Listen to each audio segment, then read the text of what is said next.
This week on Lost, Sun tries to bring back a 90s favorite. What is that? Chia Pet, the pottery that grows. It's fun and easy. Soak your chia, spread the seeds, keep it watered, and watch it grow. Chia. Chia? Charlie and Shannon talk dirty. You want to come? Yeah. And Michael practices making rabbit shadows in broad daylight. Welcome to my Lost Rewatch, where I am watching every episode of Lost and talking about the good, the bad, and the mysteries. This week is Season 1, Episode 4, Walkabout. Let's get lost! The camp is assaulted by boars, and Locke reveals himself to be a bit of a hunter. Magaid makes a doodad which can locate the source of the Frenchwoman's distress signal. The survivors organize a mass funeral and barbecue for the evening, which sets off a Dr. Jack sad sack attack. Locke, Michael and Kate go boar hunting, while Shannon goes fishing. The hunt goes awry, Kate breaks Saeed's gadget, and she and Michael head back to camp. Jack helps Rose, who reads him all kinds of wrong. You have a nice way about you. Patient. And Locke comes face to face with the monster. In flashbacks, we learn that the interesting and mysterious Locke is actually just a paper pusher. A loser, really. A bit of a sad case. But importantly, he was also in a wheelchair before crashing on the island. Intrigue! Well, that was Walkabout, originally titled Lord of the Files. A bit of a silly take on Lord of the Flies. This episode is usually lauded as not one of the best episodes of the show, but definitely a turning point in the series. I know for me personally, I know it's really arbitrary, but for years after this, I would give shows 4 episodes, and if it hadn't hooked me by that point, I would just leave it. I know that's a little bit silly, but whatever. Now, this episode actually kicks off on the same evening that Jack euthanized the marshal. And, you know, he is having a hell of a few days. And this episode, it does him no favors. Because whilst he was having a pretty good run of saving people and doing good, the Marshal's death was his first big failure, I would say, on the island. And I like to think that the euthanization of the Marshal is kind of why he goes on his we all died clean slate conversation with Kate the next day. It's almost like he's trying to find a way to forgive himself for failing. But this day just does not let up on him, you know? The other survivors continue to burden him. First with Kate going back into the jungle, you know, because he likes to protect Kate. Then with Claire trying to sign him up to be in charge of the, let's call it, funeral. Worrying that the food is running out, and being asked to go and speak to Rose, who also kind of makes him face some of his inner demons, or at least think about his past. He's on a lack of sleep. His failures are stacking up more and more, and he is getting pretty close to his breaking point. So it's no wonder that this is the episode that Man in Black chooses to first approach Jack. But what am I doing talking about Jack so much when this is a Locke episode? It's almost like these two characters, their dynamic, their goals and beliefs, they are both the core of this show, and it would be ignorant of me to not talk about Jack's prominence in this episode, despite it being a Locke flashback. And we'll get to Locke, but first... Oh god, here it comes! Now for my hot take. I don't think this is a great episode because of Locke. I think that this episode is great for how punchier it feels than Tabula Rasa and the pilot. You know, the pilot concerns itself with the introduction of all the characters and the situation and the first few hikes that we go on, and Tabula Rasa focuses a lot on Kate. And both of those episodes are actually kind of slow. It's not that nothing happens or not much happens, but they're both very, like, they're holding back and just taking their time with scenes. Whereas writer David Fury from Buffy and Angel, really puts his fingertips all over this episode, in my opinion. Just in the first half of this episode, we get 14 individual scenes that have like different pairings and groupings of characters, some of who haven't even shared the screen before, as opposed to Tabula Rasa, where there were only 8. Walkabout really picks up the pace with just throwing characters together, and that's what a new show also has to do, because the writers need to figure out who works together with whom, and what's going to be good for conflict, what's going to be good for humor, what's going to be good for drama. And in this episode, they do it a lot, they do it fast, and they do it really, really well, in my opinion. And funnily enough, again, this is Locke's episode, but he's barely in it, aside from his original big speech and a few short scenes in the jungle. The episode highlights the interaction between other characters first and foremost. We get some bits and pieces of Locke here, and they are really important bits and pieces, but I think that they continue to hold Locke back a little bit, just to make sure that all of his scenes matter and that we're not just spending time with him just to spend time with him. Everyone's just champing at the bit for more Locke, but in this episode we get more of Rugby Shirt Girl than we do of him. Locke is the saddest character. You have been the one for me. That flashback really is like a Don't Meet Your Heroes thing, where we've got this super mysterious, super intriguing guy, and then he is just some regular schlub who gets beaten up at work by a guy 20 years his junior. He has such a sad life. Even his home looks like a motel. Not even a hotel. It looks like a motel that someone else has trashed up. And his girlfriend is someone he pays $90 an hour for. $90 an hour for. She's not even his girlfriend. She's a sex farm worker. And even she's trying to break up with him. How sad is that? One of the saddest moments is when we cut from Locke behaving like this. It was his destiny. That's what you think you got, old man? Destiny? Just don't tell me what I can't do. To then sitting in his bed talking to his girlfriend and saying this. Getting to finally tell Randy off was life-changing. I mean it.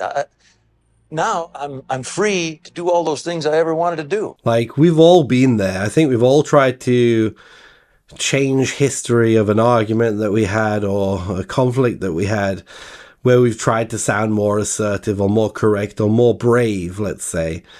But then, the fact that he's seeking validation from his fake girlfriend that he pays for, that's trying to even not talk to him anymore. Oh, I want to cry. Man up, Steven.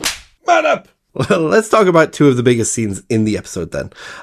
Locke meeting the monster and the reveal of the wheelchair. So going back to how I was talking a lot about Jack, I think it's really noteworthy that Jack and Locke both meet the Man in Black, or the smoke monster, in the same episode. Is it a huge coincidence? And the writers didn't actually know what the apparition of Christine Shepherd was, or the monster? Or is it just really good planning? Alright, so going to the scene where Locke does actually meet the monster. I wish we'd either gotten some flashes or just gotten a bright light on him. But I can understand. Not everything was written in time. And I like what we got. I like how it plays out anyway. And then going to the wheelchair scene, I got goosebumps every single time. It's just one of those things where it's like Titanic. You all know the Titanic's going to go down, but you're still crying when it's happening. That moment when Locke pulls back his chair and you go, holy crap. And that part's intense. But for me, it's always the beach. I'm almost getting teary just thinking about it now. And yeah, this is a turning point in the show. Let's go and see what people were saying at the time of this episode coming up. Die, Shannon, die! The show just started. First commercial break. Great thus far. It was like Twitter before Twitter. Sometimes the message boards. Shannon is spoiled. We all get that, but I'd still like to see more of her and her brother's relationship. You really don't. I'm glad that Claire took charge with the memorial. Good for her. This is probably one of the only times that Claire actually takes charge of something that isn't to do with her baby. They really did Claire wrong, I think. It must suck for Jack that a lot of people just ask him or depend on him or whatever. He has a lot to put on his shoulders, I think. Yeah, that's kind of the point I'm trying to make. Jack is going to get a lot of crap as the show goes on, and I think it's just because so much stuff just always gets piled on top of him, and as one point he makes it down the line is people always look to him, but then they also try and go around him or opposed to him. Did anyone like Claire Saeed in this epi, or was it just me? Claire and Saeed are not going to get together, but Saeed is going to get a blonde. I kept thinking this guy is getting creepier and weirder with each flashback, and I almost laughed at his telephone conversation with Helen. Oh. Okay, does anyone else feel a vibe between Michael and that Korean woman? I keep forgetting her name. Definitely seems like they're trying to set something up. I'm glad that they don't follow through with it, but there is several episodes where it seems like they're setting something up. Where was Jin tonight? I'm surprised his radar didn't pick up that another man was talking to his wife. I was very surprised about Locke. I knew we were heading towards a revelation of some kind, but I thought it may be that he's insane or evil, because he seriously creeped me out. But nah, he was just a lonely guy in a wheelchair. I can see now why to him this is a miracle instead of a tragedy. I mean, yeah, it's like right on point. Kate, I tuned her out for most of this episode because she got on my nerves. She's like Xena. Xena was much more cool. Lol. Seriously though, something about Kate is rubbing me the wrong way. I can't put my finger on it yet. I think it's definitely true. They did go a little bit hard on Kate to begin with. It's a little bit like with Ana Lucia in season 2. They just go so hard on pushing Ana Lucia that you just get tired of her really quickly. And I think the difference between Ana Lucia and Kate is that Ana Lucia was annoying, whereas Kate is a good person, but too much of one when you got 14 main characters will stack up. Suit Dude? Oh, whoa. Suit Dude. Is he going to be like the Wizard of Oz, the man behind the curtain? You have no idea how kind of right you are with Man in Black's master plan leading all the way up to season 6, beginning here. That's kind of accurate. What the heck? Jesus.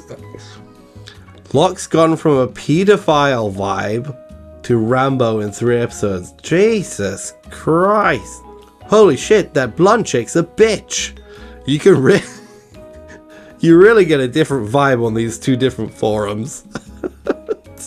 Jesus Christ, that fucking boss is the biggest asshole I've ever seen in my life. Wouldn't he be fired or sued for saying some shit like that? Alright, well, we'll leave that there for now and head on to our Rest in Peace segment. So we don't have any character deaths this week, but in real life, one of the main cinematographers of Lost, John Bartley, has passed away. And he brought almost half of the shows and episodes to us. So let's just take a moment to appreciate the fact that if the show had looked like crap, we wouldn't have stuck around. So thank you, John. We've got to ride this train for as long as we can, because once it goes off the tracks, it's not going to be, this character isn't going to be making many appearances in this category. So this week it has got to be Jack again.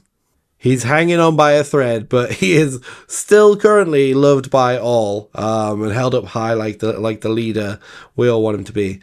All right, we've got hot people. We've got a hot island. What is hot this week? Whether Boone likes it or not, Shannon said that she'd get food, and she got food. And if for nothing else, Shannon's fake coming on to Charlie is what got Charlie and Hurley together. And if we have to have some crappy scenes of Shannon being ooh, ah la la, to Charlie just to get the best friendship on the show.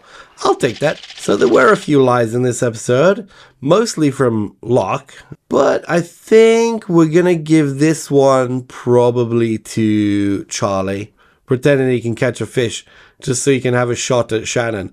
Charlie, man. Charlie, don't go there. You've already started hitting on Claire. What are you doing, man? Come on.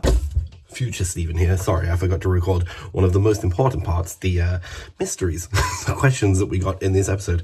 So, number 1, how did Locke get paralyzed, and how did the island heal him? 2, is Rose right? Are there more survivors somewhere else on the island? I mean, possible.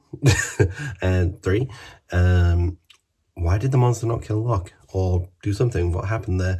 And 4, is Jack's vision a vision, an apparition? Is it real, not real? Is it in his head? I don't know. We'll find out, right?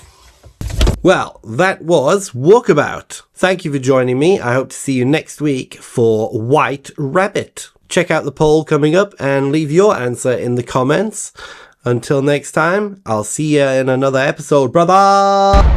I've looked into the eye of this island, and what I saw. The best new drama on TV is ABC's Lost. And God knows how long we're gonna be here. And Wednesday, Look! There's someone out there! Hey! Sabotage. The watch is gone. Someone stole it. Suspicion. What is going on? Betrayal. Who appointed you our savior? They survived the crash. Get up!